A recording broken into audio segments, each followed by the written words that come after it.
My name is Leroy Larry and welcome. Natural physics will explain in down-to-earth scenarios how the principles of physics could have come about from observing nature. Each episode begins with a scenario followed by an example to illustrate the application of these principles in futuristic research at the frontiers of science, such as my astrophysics research, and then concludes with an exploration of how these same principles could have very well been used by ancient cultures and civilizations. Mathematics is naturally encountered and incorporated as the exciting and fun tool of science that it is. Science is the window into our amazing world of nature, and mathematics is the tool to open that window. Natural physics encompasses current, futuristic, and ancient physics, and ties them together by the principles of physics that are common threads running throughout each.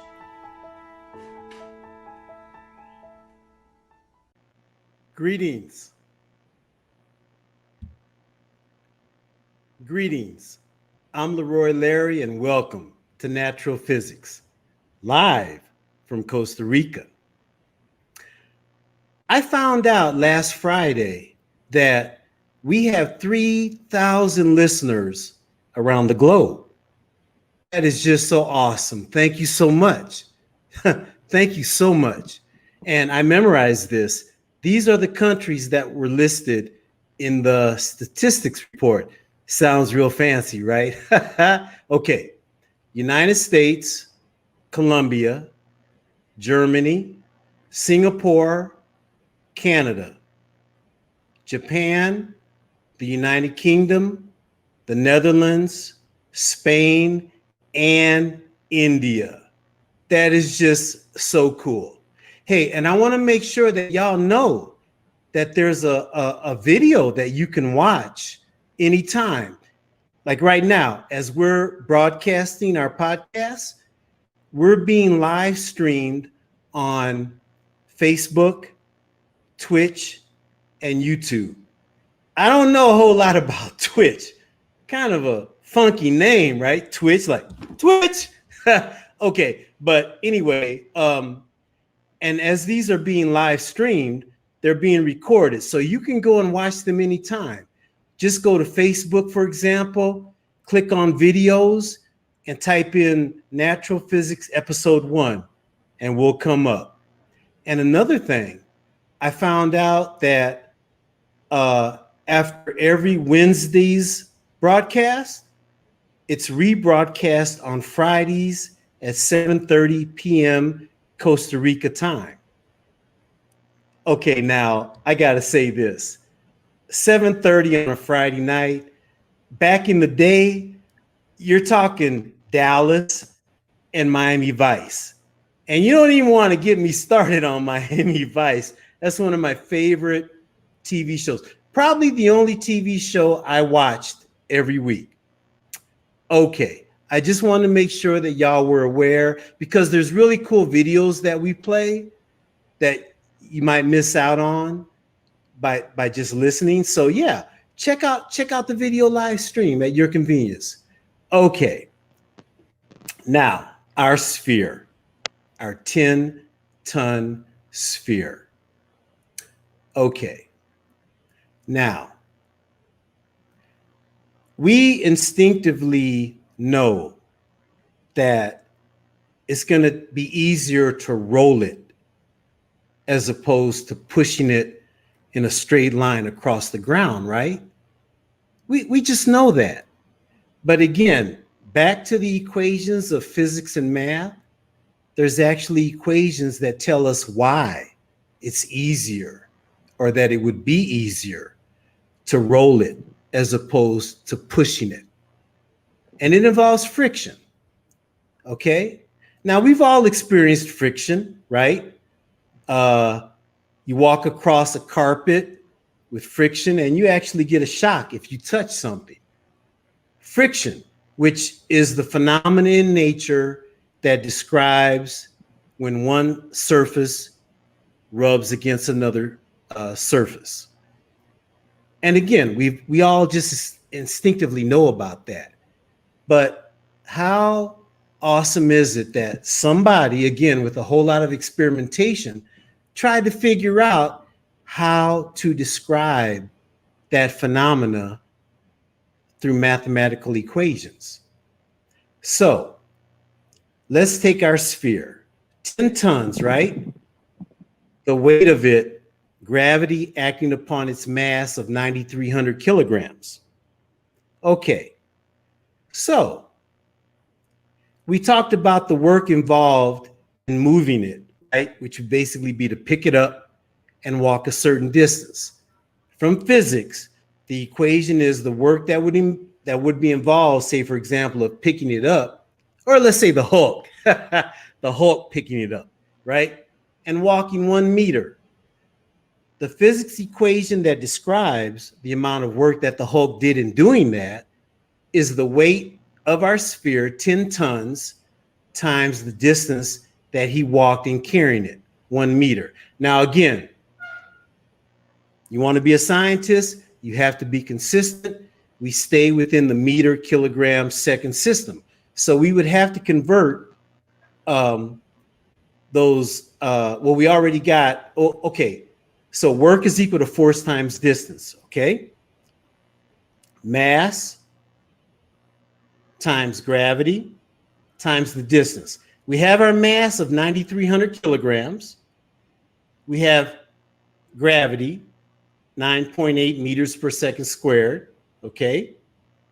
And we have the distance, 1 meter. So if you plug in those numbers, you will get how much work was done. Now, let me make sure I did that right, because in previous episodes, being too excited, I misquoted myself in certain equations. So again, work is equal to force times distance. The force on our sphere is its weight. It's mass times gravity. And the distance, we have 1 meter. So I'm good. I just want to make sure I was staying consistent. So when you plug in those numbers, 9,300 kilograms for the mass, 9.8 meters per second squared for gravity, which is the weight, the force on that sphere, and the distance of 1 meter, you'll get the amount of work that would be required by the Hulk to carry our 10-ton sphere 1 meter. Okay. And the power that the Hulk could exert in doing that task would be the force times the time that he took. So let's just say he took 1 second.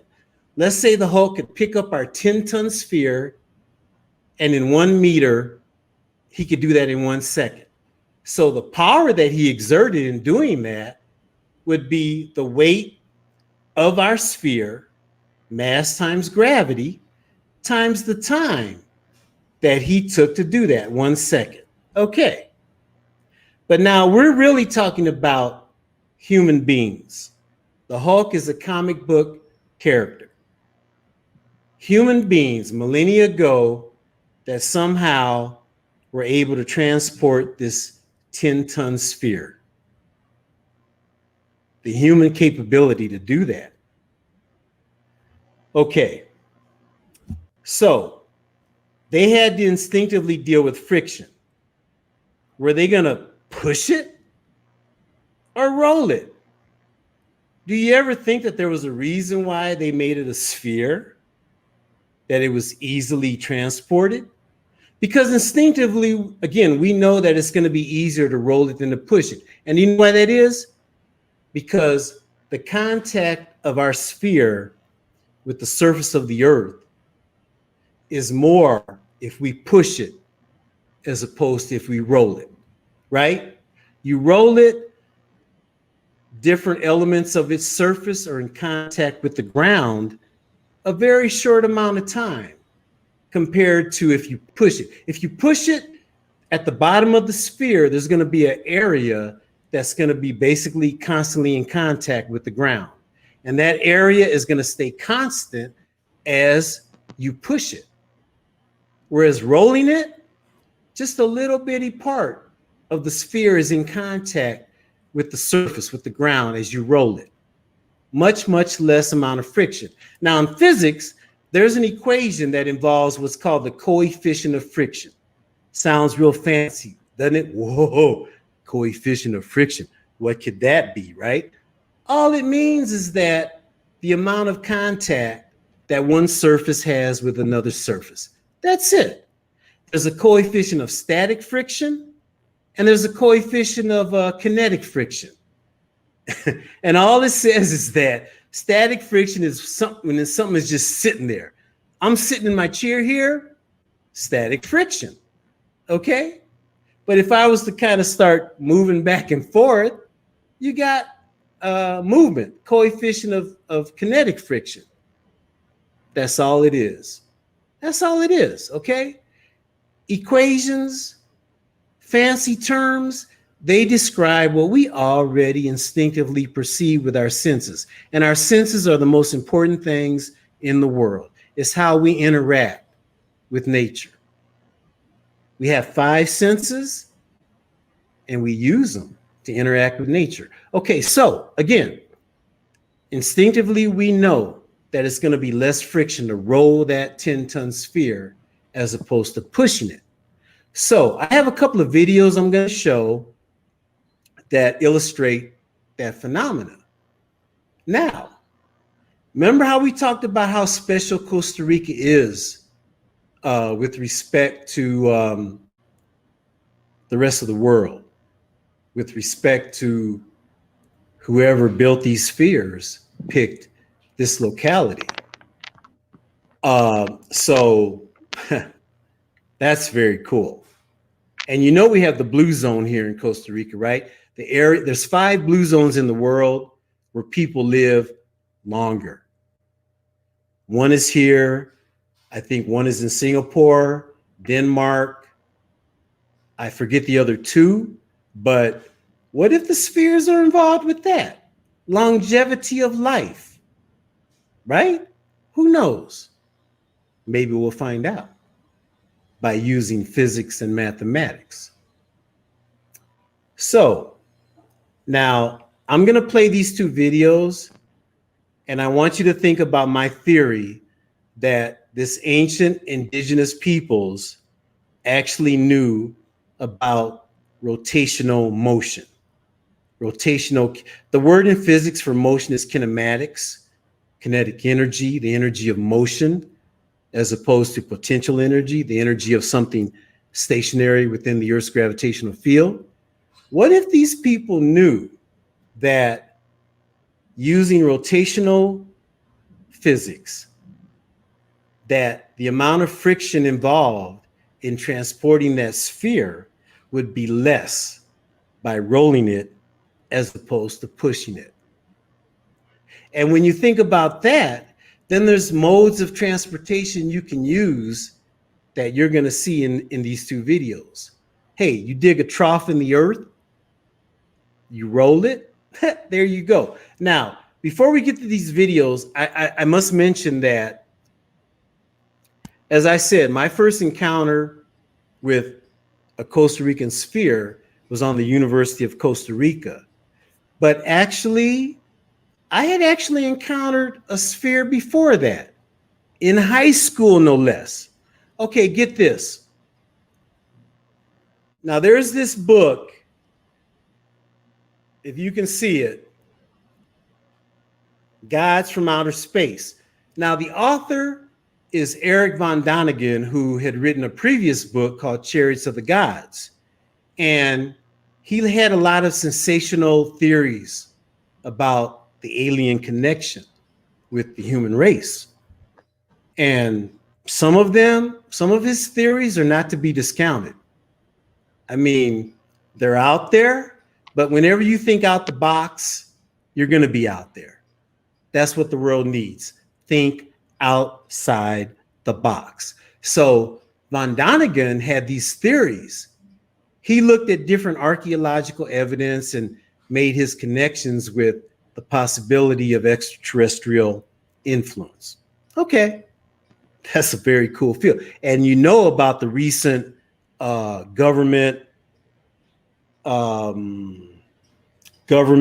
reports of UFOs. Navy pilots have been seeing unexplained phenomena.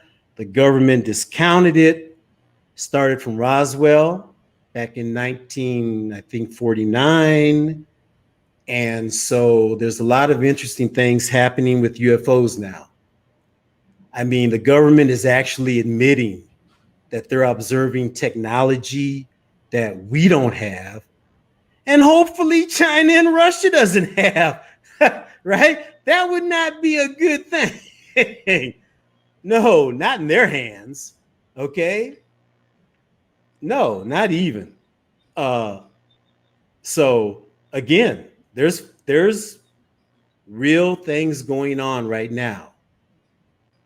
Unexplained craft that are being admitted to by official Navy pilots, right?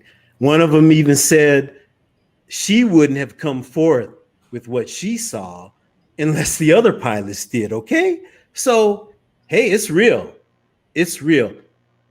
It's not drones. No, I mean, these things move at speeds that we aren't capable of, against the wind. They rotate, they disappear at the blink of an eye. Oh, we're dealing with something here beyond our technology. And again, I really don't think China and Russia have that capability.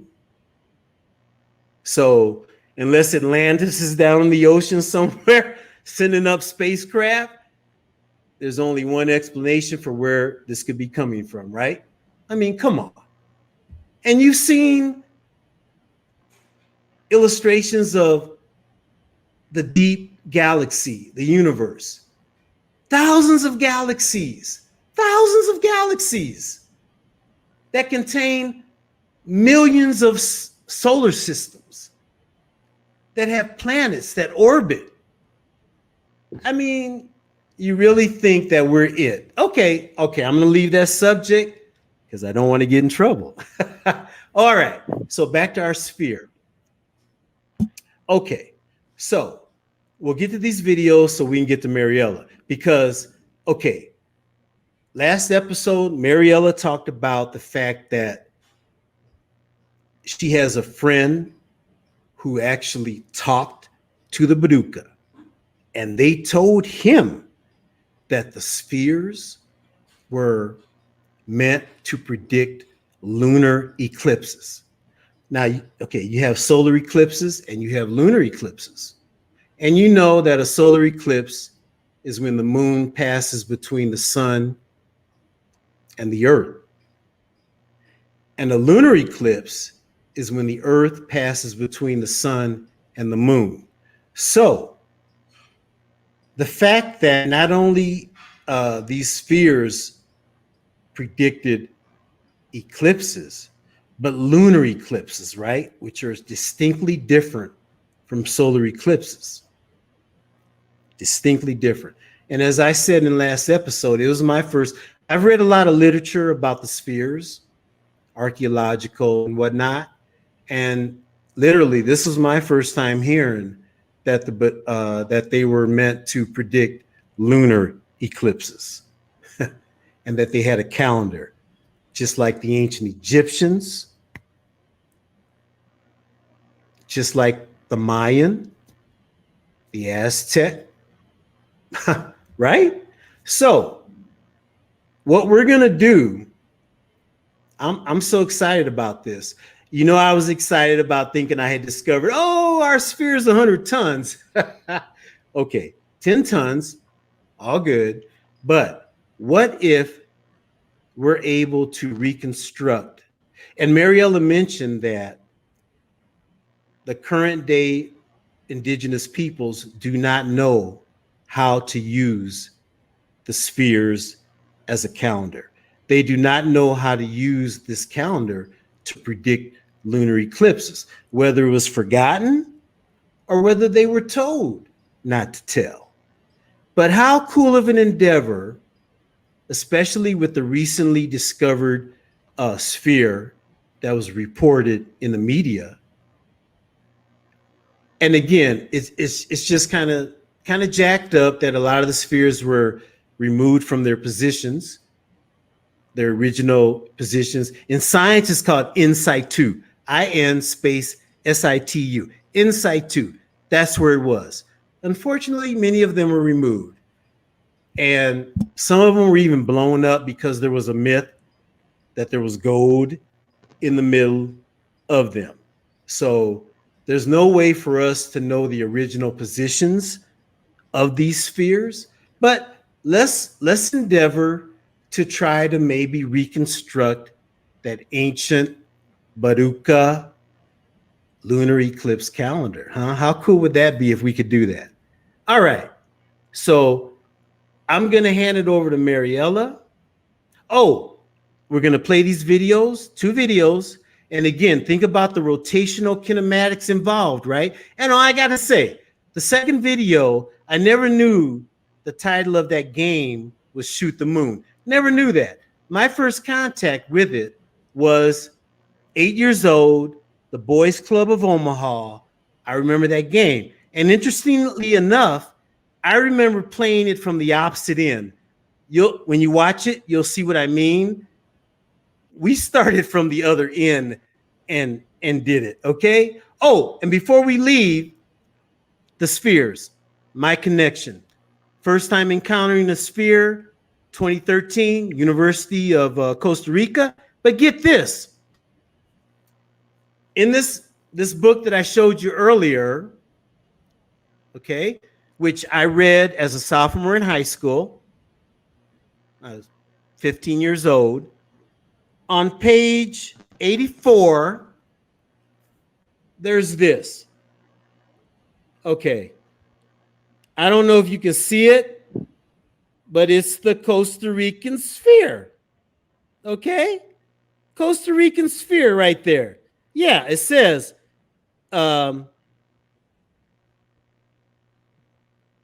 okay, that's the Costa Rican sphere. And I'll read from it. It says that the stone ball, diameter 7 feet 1 inch, stands outside a building in San Jose, Costa Rica, as a decoration. So this is not my sphere on the University of Costa Rica. But evidently, when I was 15 years old, I actually read about it, but I didn't remember it whatsoever. But isn't it, I call it cool creepy. You know, when something happens to you that is just, it's cool and it's creepy. Evidently, I had read about the stone spheres in high school.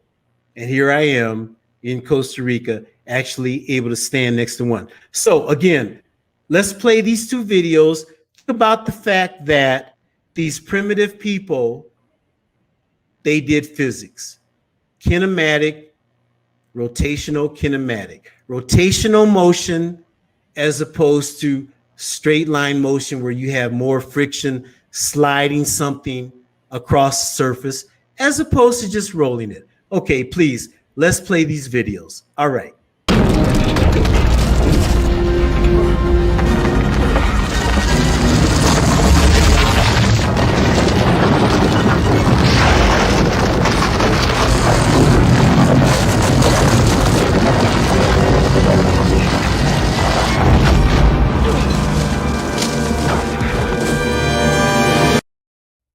You are now watching a Lucky Penny Shop product feature.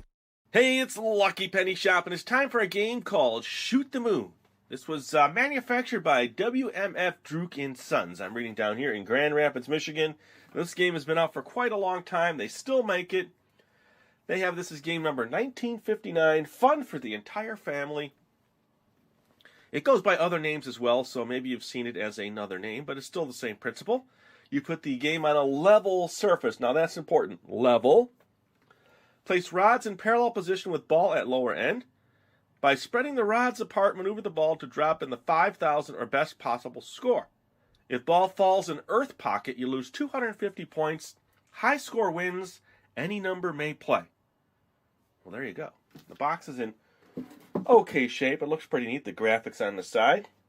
So let me move this out of the way, because I have already taken it out of the box.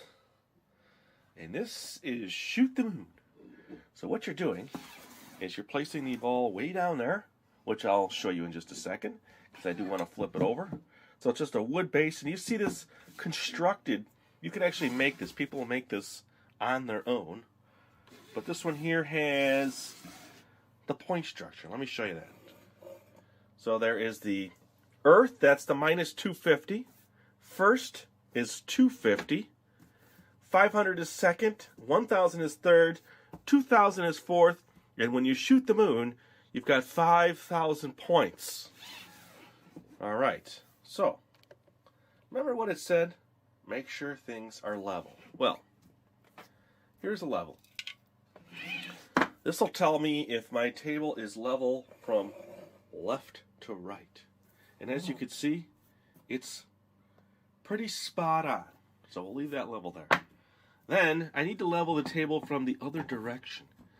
So I will put my level here, and then I will adjust my camera, hold on, and show you that level. Okay, so I have my camera off the tripod, and as you can see, it's a little off level. The front of the table dips down slightly. So now I just need to raise that a little. Here, I'll show you that. Hold on.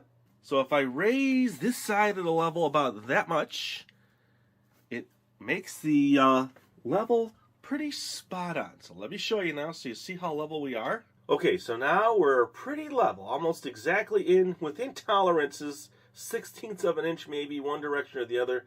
But I would say we're ready to go. So let's set up the shoot the moon now. Okay, so these are the spacers I've added to make this perfectly level. And it's a solid base. It's not going to move. And then now we are pretty much set. So we're level that way.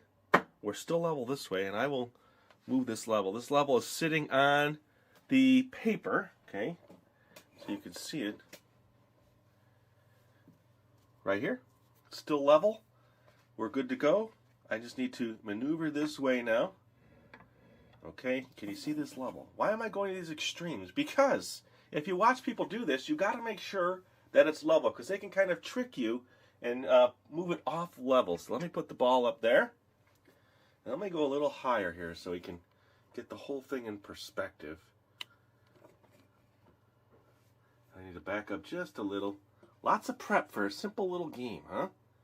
Okay, so you see the 5,000 here. I'm going to give it a shot. Here we go.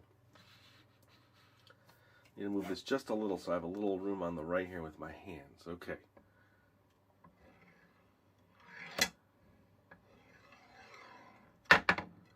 Not bad. 2,000. 5,000.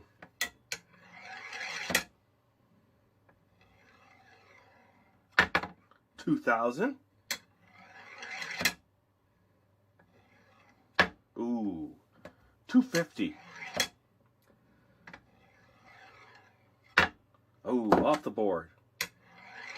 Let's do it again. Ah, minus 250.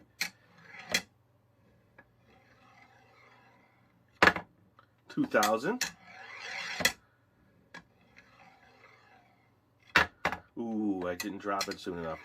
All right, so what am I doing? I'm moving it out, and when I move it in, it creates the speed, because you hit it just before the ball starts to fall all the way down here.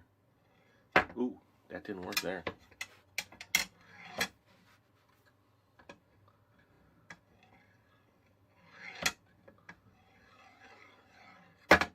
Now that was a double. I kind of went out and in twice, and it gained more speed. Let's do it again. 5,000.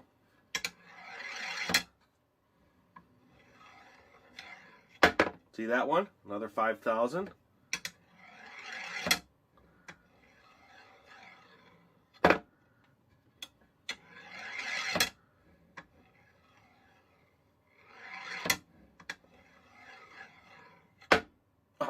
Wait, roll. Okay, you can see now how level this is. It just fell there and it didn't roll in either direction.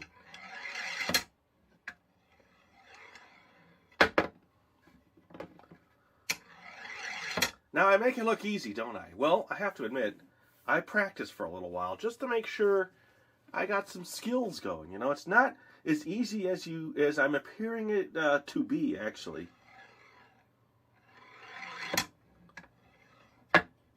See, sometimes you drop, sometimes you do the minus 250, or like that. I just wasn't paying attention.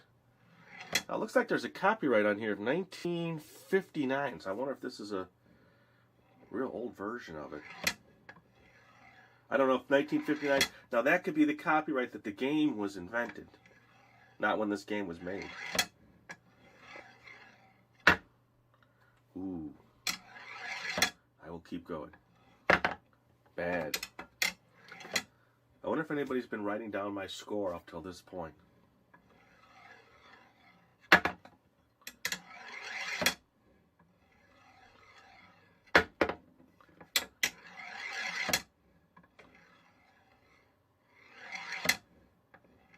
I wonder what the rule is, too, if you let it roll back. Or you can make a rule for that. That's minus 500 if you do that.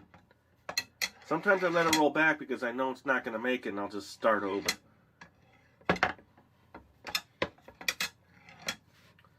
Well, I'm not sure. I've showed you how the game is played. Oh.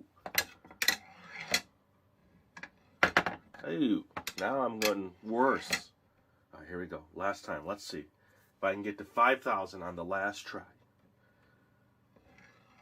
Nope. Nope.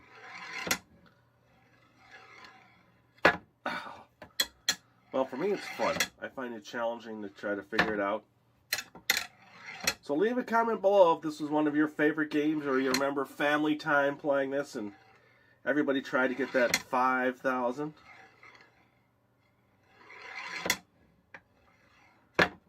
And thanks for watching. It's really appreciated. Later. Okay. So number one, I never knew it was called Shoot the Moon. And number two, evidently me and the rest of the boys in the boys club, we were putting the ball bearing, the steel ball bearing at the opposite end and using the rods to try to get it as far to the other end. Okay? But again, different methods. It's all good, right? And on that note of being all good, I'm totally cool with the theories of extraterrestrial influence. I think it'd be ridiculous to rule that out. However, there is the ingenuity of the human being, right? What's that saying? Invention or necessity is the mother of invention. The human race has always had the capability to come up with stuff. So we never want to rule that out. Okay, so before I leave you and we get to Mariella, think about, let's say you got our 10-ton sphere and it's wanted to be moved 1 meter. So you dig a trough, like in the clip of Raiders of the Lost Ark, which is one of my favorite movies.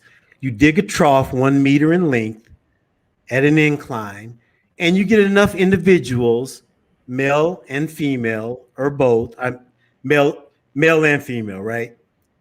Enough to push it. And we still got to figure out how much force, work, and power it would take to move it. But once you get it moving down that trough, you got Raiders of the Lost Ark, right? You got the sphere rolling. You're letting gravity do the work for you. And with our game here, let's say you have two tree trunks, joined at one end that you can move back and forth. Evidently, you'd have to have a lot of individuals on each tree trunk.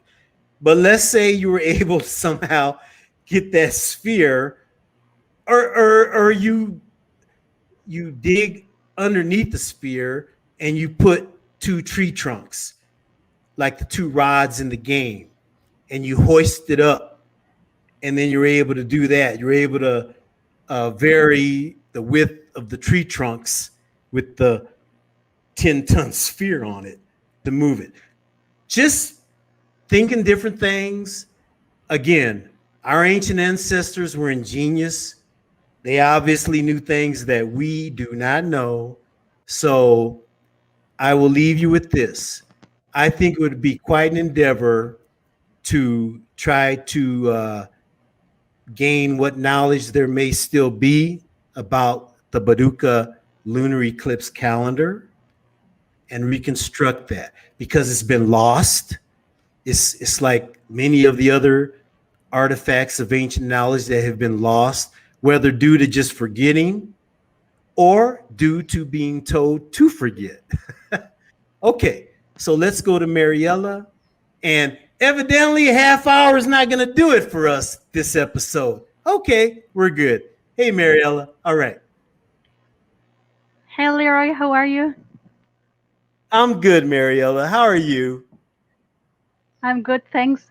I recall your video with the quote of Jean Piaget, who says that play is the work for childhood.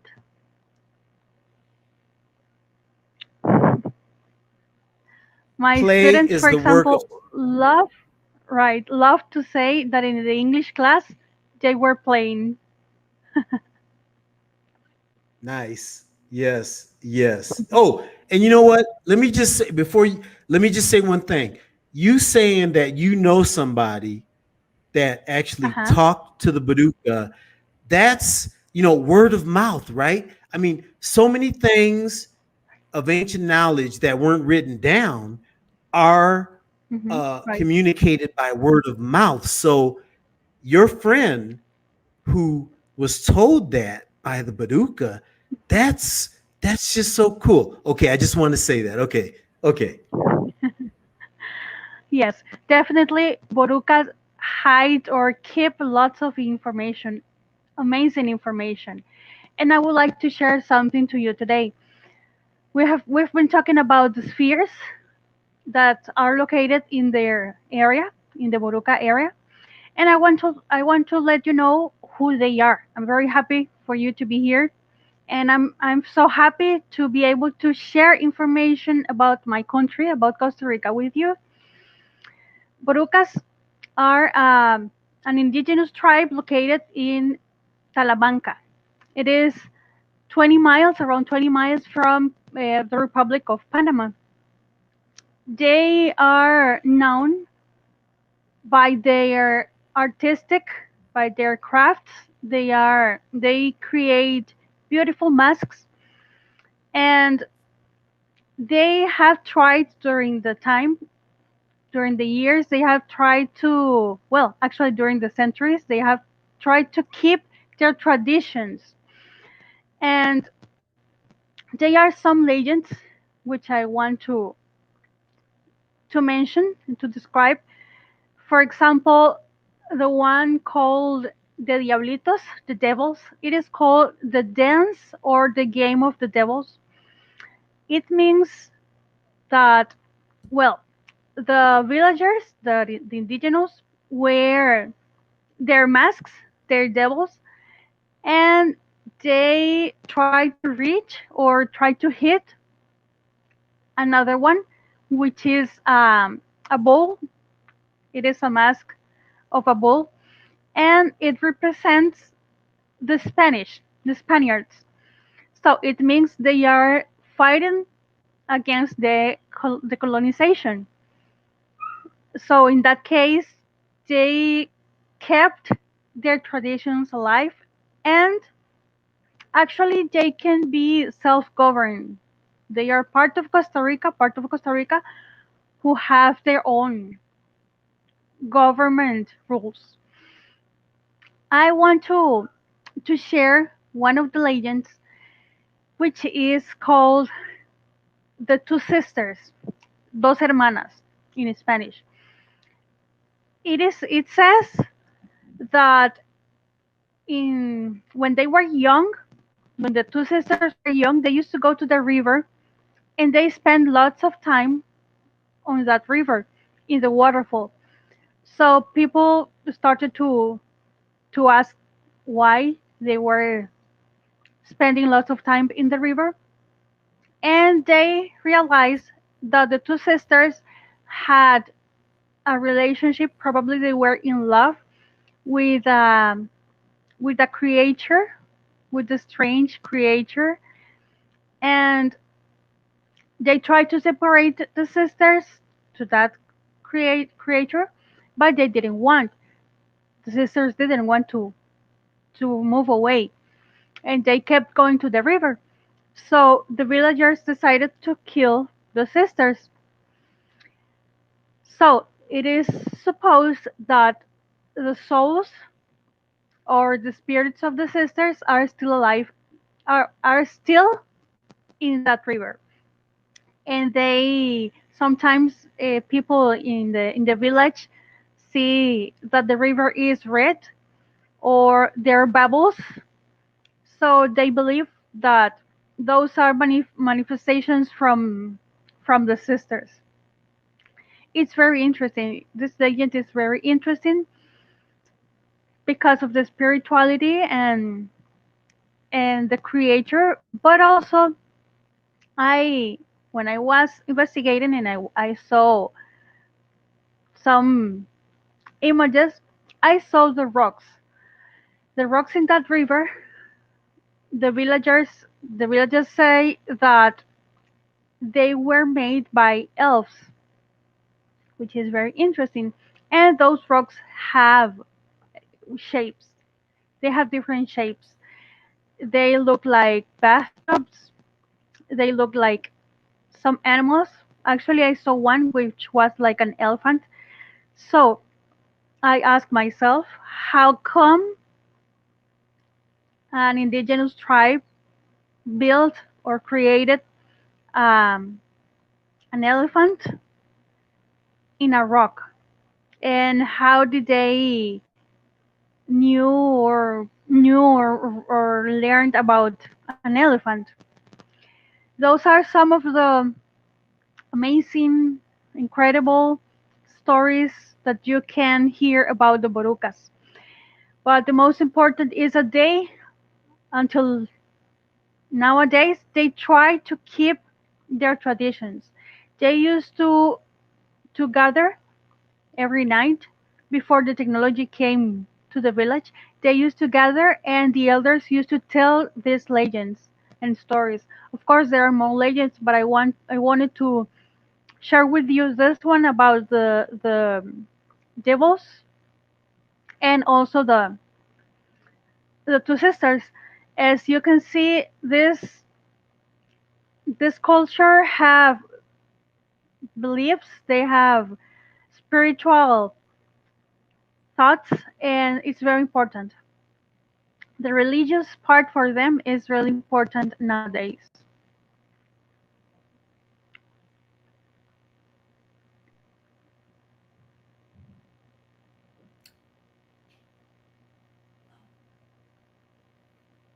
Here you can see some masks, some of their masks.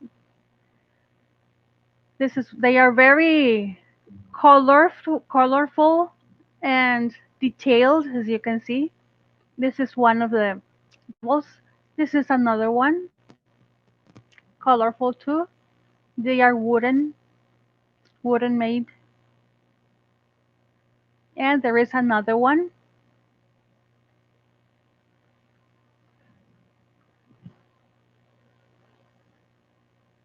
Okay, and then you can see some of the rocks in the river. Next, you can see like a bathtub. Next, well, this is like an elephant. And it says that the elves made these shapes like bathtubs. And let's see another one. hmm They don't look like rocks. They look like they were made, like forms that were made by someone. And the Borucas think that the elves made them.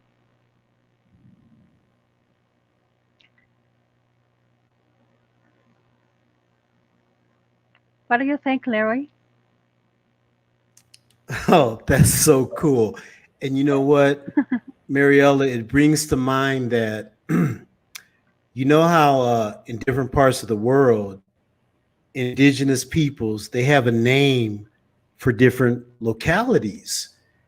Mhm. Uh, River of the Devil, uh, uh, plateau of the dragon. And I've always believed that there's a reason why places have a name. I mean, the people saw something, they observed it, and they tried to describe it with a name. So you saying how the elves, they say that the elves made the holes. And you know, another thing, Mariella, is that those images that you showed of the mass, some of them are very similar to African masks that I've seen, and some of them are very similar to Japanese, you know, with the tusks, the teeth, the very ferocious looking being. So yeah, there you have a commonality of the races around the earth that root back to mythology, a common human knowledge about things that went on in the past that they tried to describe in the best way that they knew. So your holes of the elves, so cool. So cool, Yes. Mariella. And, Thank you so and much. something important. Thank you, Leroy. Something important. What are the elves?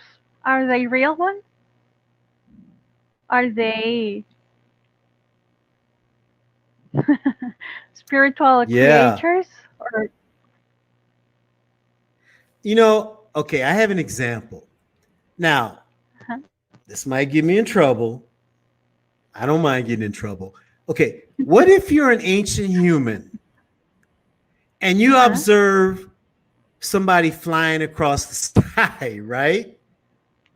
Okay, now let's just say we have a visitor from out there somewhere that has an anti-gravitational device that allows them to fly across the sky. Now, if they have a rocket belt on, again, our ancient ancestors, they were intelligent with nature Of course. and they knew things that we don't. So let's say this ancient human observes another human flying across the sky.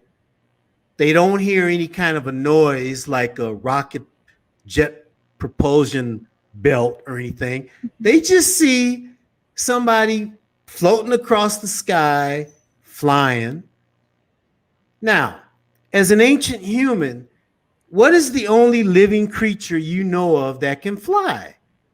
I mean, you got insects, of course, but birds, right? Birds. So, Right. in your attempt to describe what you're seeing, which is, I mean, you see two arms, two legs, a head, torso, and they're flying across the sky. So you figure, okay, that's a person, but they're flying. So in your attempt to describe that, what you're seeing, what do? You take a human being and you put wings on them because you see that individual flying across the sky. Maybe that's where angels came from. Again, this probably will get me maybe in some trouble, but hey, but then again, when you talk about angels, you get into the supernatural, and we all know that there's phenomena that exist that scientific instruments do not measure. That's okay. Hey, I think it's cool that there's things Right. that are unknown that we can't put a finger on. So your elves, gremlins, leprechauns, unicorns, all these mythical figures. I truly believe that they came from somebody seeing something and they try to describe it. Like in the case of a unicorn, Probably. I really don't see somebody sitting around saying, oh, let's put a horn on the forehead of a horse and call it a unicorn. Maybe they saw something.